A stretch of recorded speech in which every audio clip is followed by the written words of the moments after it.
This week we're turning things up to 11 as we chat to Mick Gordon, the man behind those incredible soundtracks for Doom and Wolfenstein The New Order, now working on the music for Prey. And if that's not enough, Amy drops by to tell us what she thought of Horizon Zero Dawn. This is Player Attack.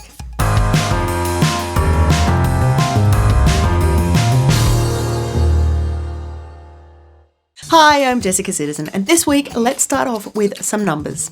First up, the one that surprised everybody. The Legend of Zelda Breath of the Wild is not the best-selling game in Australia, New Zealand, or the UK.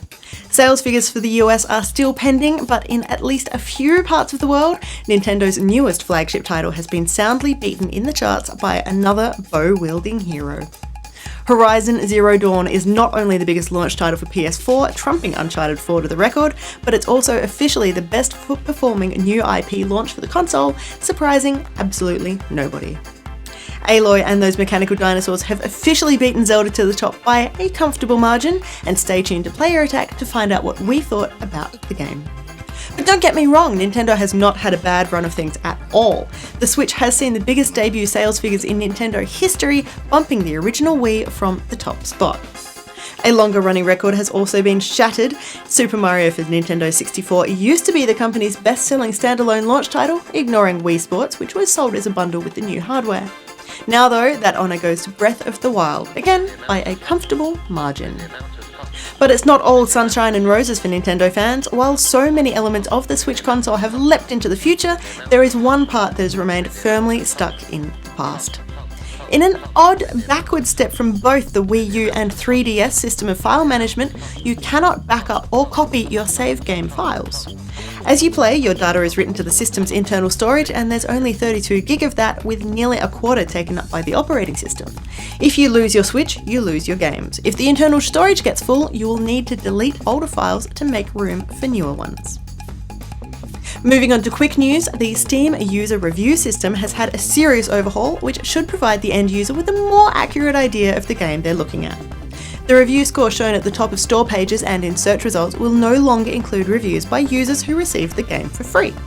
That means if you got the game as a gift or during a free weekend, you can still share your thoughts, but your sentiments will not affect the game's overall review score. And sticking with Steam, the Australian Competition and Consumer Commission has filed a cross-appeal in its court case against Valve. Last year, the Australian Federal Court found that Steam subscriber agreements and refund policies were false or misleading about consumer rights. This breach of Australian consumer law was set to cost Valve $3 million in penalties until the publisher appealed the decision. Now, the consumer watchdog has appealed the appeal, explaining that all goods should be of acceptable quality and that a business should not be able to make misleading claims in the hope of deterring the consumer from claiming a remedy. More Mass Effect Andromeda news, with BioWare's space opera edging ever closer. Firstly, we were treated to the game's official launch trailer, and it is everything as beautiful as you'd like it to be. The entire initiative is at risk. None of the Golden Worlds panned out. They're a bust. We need to find more resources, but that takes people, and we can't wake them up. Now more than ever, we need a Pathfinder. And there's some good news for multiplayer fans. Even though we're still not getting that tech test we'd been promised, BioWare has confirmed that the game's multiplayer maps will all be available free of charge as they are added to the game, just like they were for Mass Effect 3. Now, if the very announcement of Middle-earth Shadow of War wasn't enough to get your blood pumping, Monolith Productions has hinted pretty heavily that you might be able to transfer your character from your Shadow of Mordor save files. The official word from Monolith Creative Vice President Michael DePlata is, "We're not saying anything at this time," which, here's our first look at some gameplay.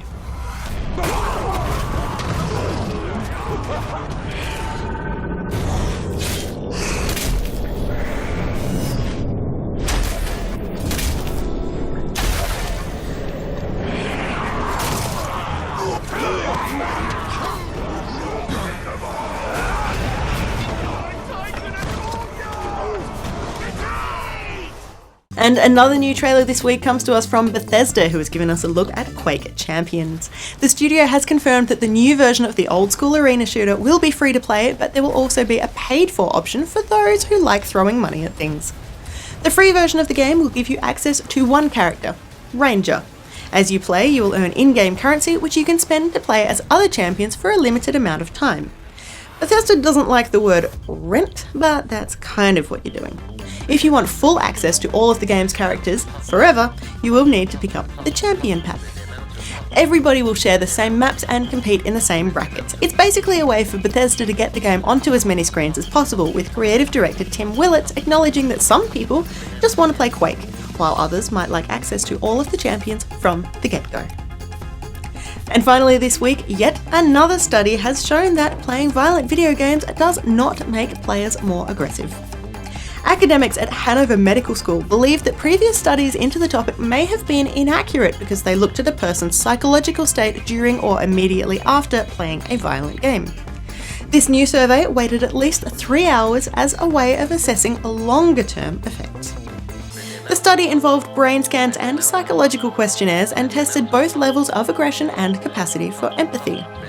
Unsurprisingly, there was no significant difference between those who play for hours each day and those people who never play violent games. Interestingly though, Hanover Medical School was inspired to carry out the survey following a sharp rise in the number of patients seeking clinical help for video game addiction. For more information on any of these stories, or to keep up to date with the latest gaming news, head to playerattack.com. But for now, stick around, we've got plenty more still to come.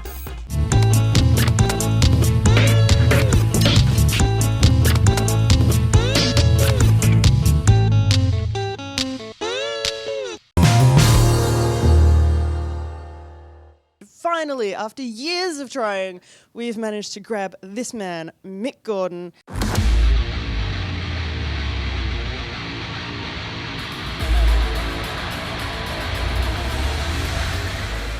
Doom, the soundtrack's just come out. There have been people who have been more excited about the soundtrack than the game. Seriously, comments all over YouTube.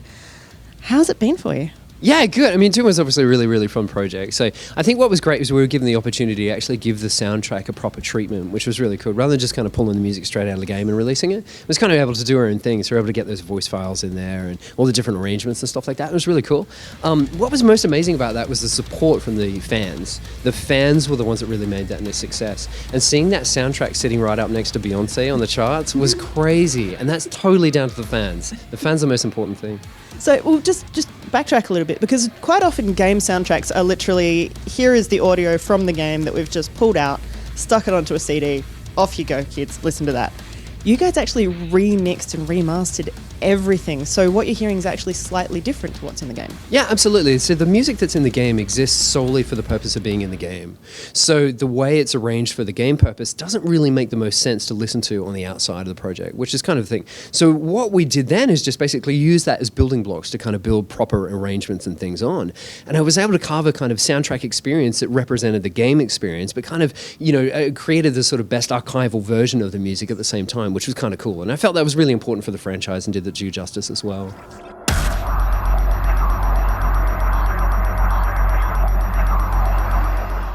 The big inspiration for that was obviously War of the Worlds, and I love that, absolutely love that, listening to that as a kid. So yeah, having the kind of music that was segmented into 4 different parts that were different, spread up between the voiceover files, that was really cool. It was great to be able to do that stuff.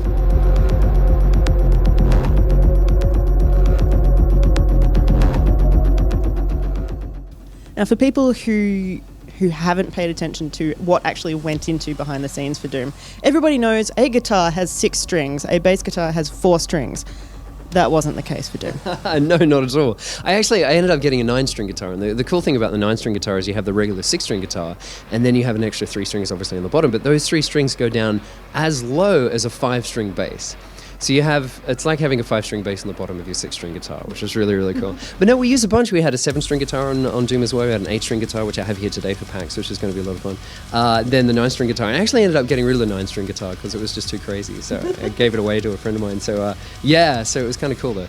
Well, what's weird is that you only have a limited amount of fingers, right? So when you've got a 9-string guitar, you really kind of limit yourself as to what you can do. So when you grab the guitar, you kind of hit that low bottom string and go bow, and that's all you can really do. That's it. So it's kind of limited with options. Even though it looks like you're getting more for your buck, it's like really, really not. So yeah.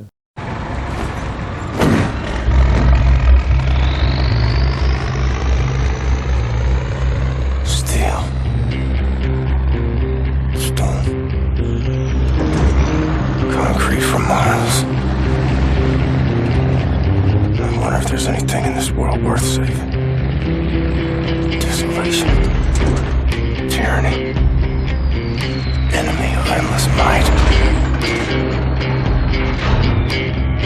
I'm wondering if I have any friends left standing. Fuzzy! Comes down to it, I'll fight alone. But I promise you this. Friends, if this is where they're keeping you, I will find you and set you free. Before Doom, there was Wolfenstein, which had some pretty interesting sort of 60s influences. It was a very different project. Yeah, absolutely. What was a really cool thing about Wolfenstein was just being able to revisit that franchise. And I was a huge fan of the game when I was a kid. I really loved that game. It really just scared the hell out of me when I was younger. And being able to kind of revisit that stuff, but with real modern eyes, especially through a really strong storytelling component. The team over at Machine Games are absolutely geniuses with game design components and with the story design as well. And it was really, really fun to kind of create a really strong narrative experience around Wolfenstein. Everybody said it couldn't be done, and they managed to pull it off, which was really, really cool. That was the game that everyone's been comparing to Tarantino in terms of storytelling, so we're hoping to be able to revisit that one soon too. Well, Old Blood was a great experience as well. I got to work with Tex Perkins for that, right? So yeah, Tex was a great guy to hang out with for a couple of days and things, doing the version of The Partisan that we did for that. And so yeah, I mean, there's lots of really, really cool opportunities that come up with that sort of franchise, so it's really cool stuff. I'm sorry about your legs. Don't be. I've learned how to fly.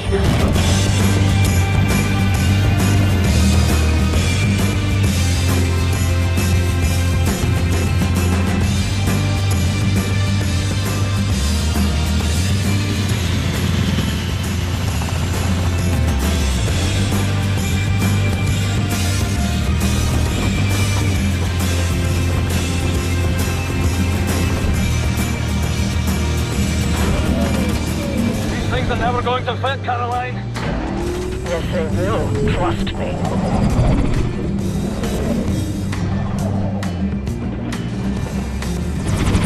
They will never fit.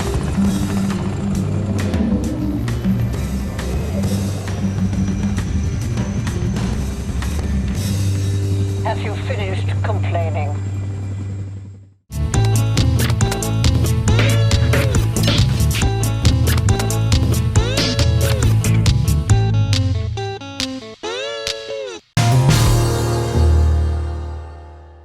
You have done some work with other companies other than Bethesda.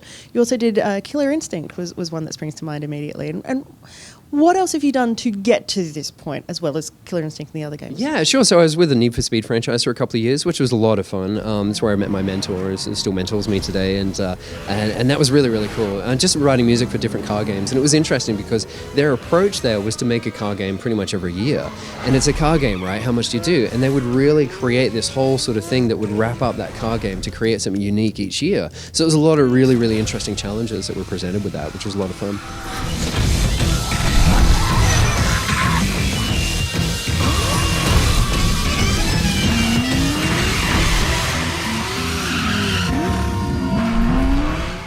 So yeah, I did that for a while. I did a whole bunch of THQ projects when I was a little bit younger as well. Different sort of movie franchises and things like that, which is cool. Killer Instinct was obviously a lot of fun. So yeah, a whole bunch of different things. It's weird whenever I kind of think back about it. I can't even remember half of them. They're all just this big blur. They're all kind of meshes into one. So you can make any sound you want as long as it's with your mouth.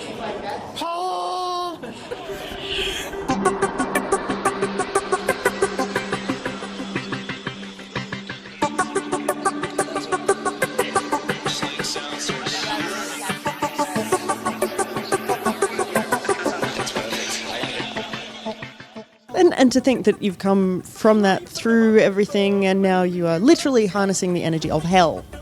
Right. Yeah. I mean, well, Doom's an interesting one because it's so huge. It really is. Like the weight of that franchise, that seminal first-person shooter that was released back in 1993. So, I mean, that really set the course for modern first-person shooters that we have today, right? So, I mean, to kind of jump into that, there's a lot of baggage that comes with that really needs to be held up really, really high respect, right?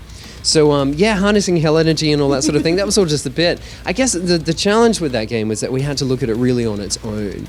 And that's really difficult when you're dealing with such a big franchise, is to kind of separate it from everything else. Now, of course, it is treating everything that exists within that franchise with respect, of course, but at the same time, you need to create something new. So, yeah, the harnessing the hell energy and all that sort of stuff, that was all part of it, yeah.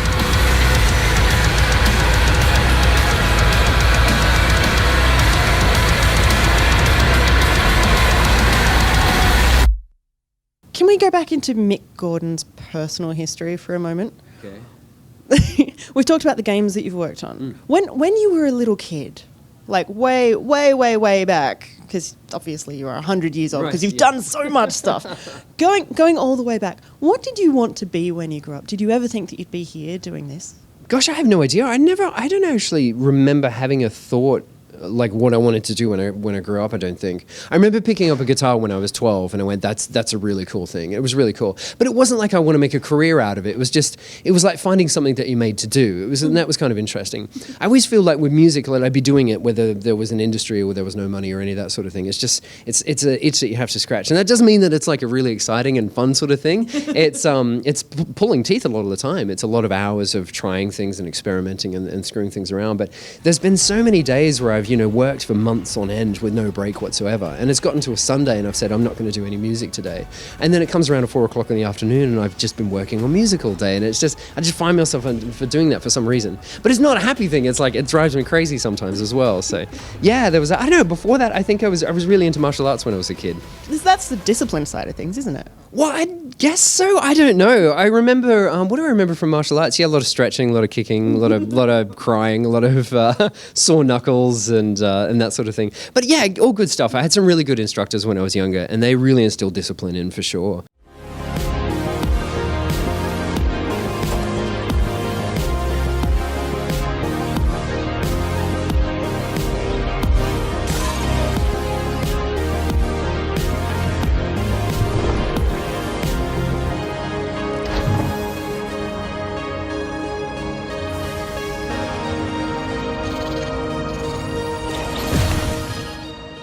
What can you talk about that the future holds? I know you are always so wrapped up in things that you're not allowed to talk about until someone gives you permission. Yeah, I've always got to do a mental check beforehand and just go, hang on, what ones can I talk about and not talk about? So we're just about to finish up Prey, which is really cool.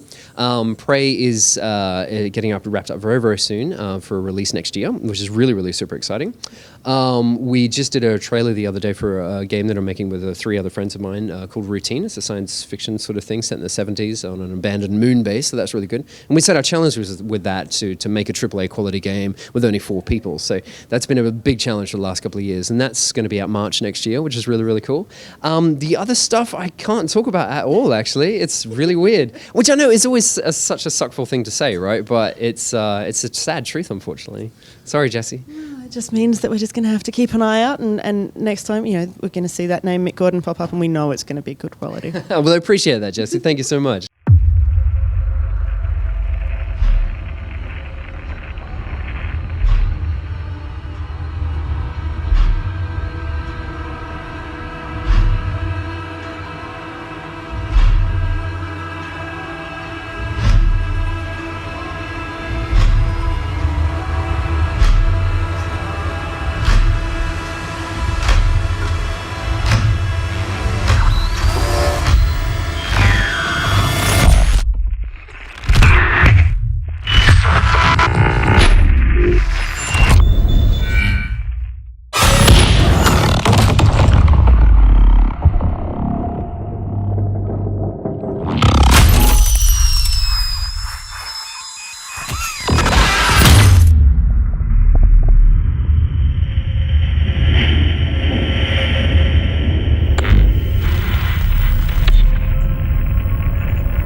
Horizon Zero Dawn is easily the best looking game I've ever played.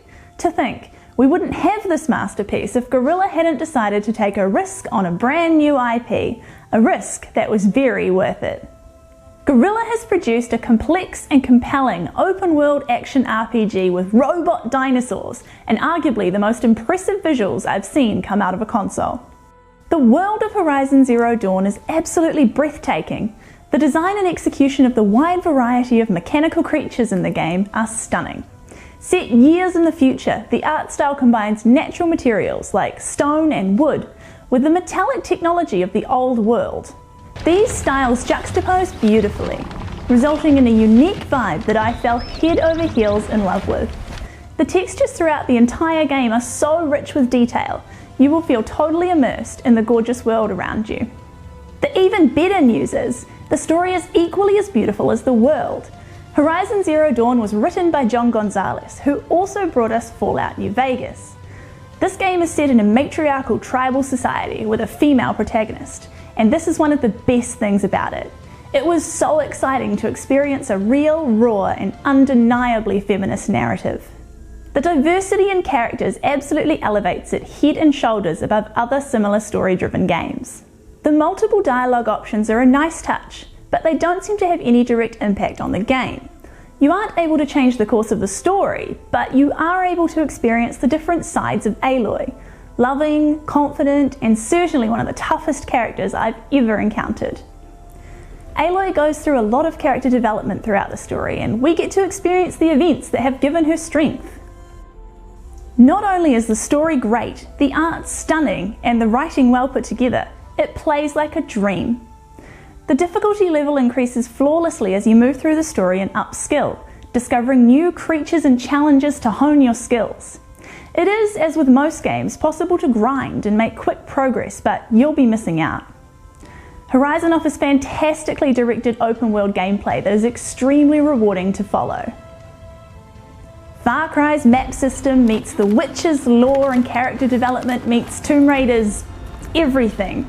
As a huge Tomb Raider fan, I welcomed the similarity between the two games with open arms. The weapon crafting felt more natural to me for Aloy than it ever did for Lara.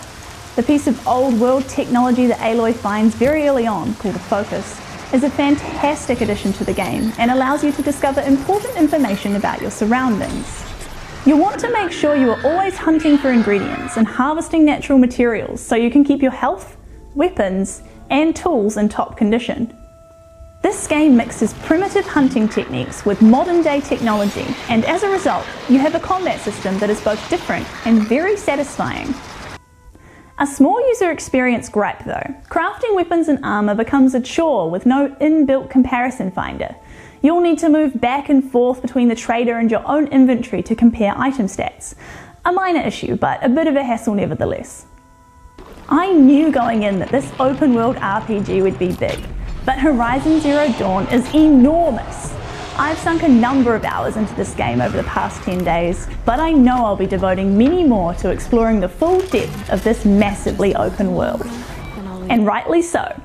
There is so much story to be found in this game, and weeks worth of content for the completionist. Horizon Zero Dawn features a compelling and fantastically written story, and is arguably the best looking game to ever run on a console. There is so much to love about Horizon Zero Dawn. It's a must-play game for any console enthusiast. Also, in case you missed it the first time, robot dinosaurs.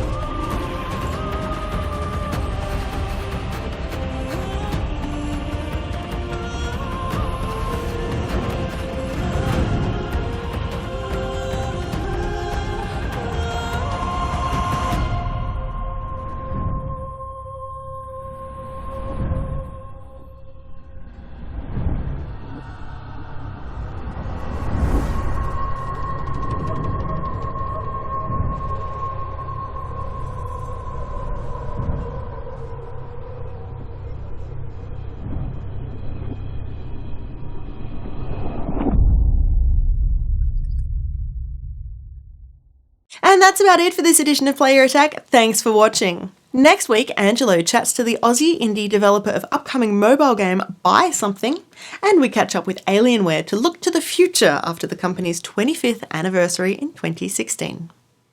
In the meantime, you can catch us at playerattack.com. We are on Facebook, YouTube and Twitter, and if you've got something you want to say, send us an email, mailbox@playerattack.com, or just hop on our forums. Also, if you want to support Player Attack, you can find us on Patreon and help us bring you the latest in gaming news, plus all these wonderful interviews and reviews from the world of video games. Till next week, I'm Jessica Citizen, and this is Player Attack.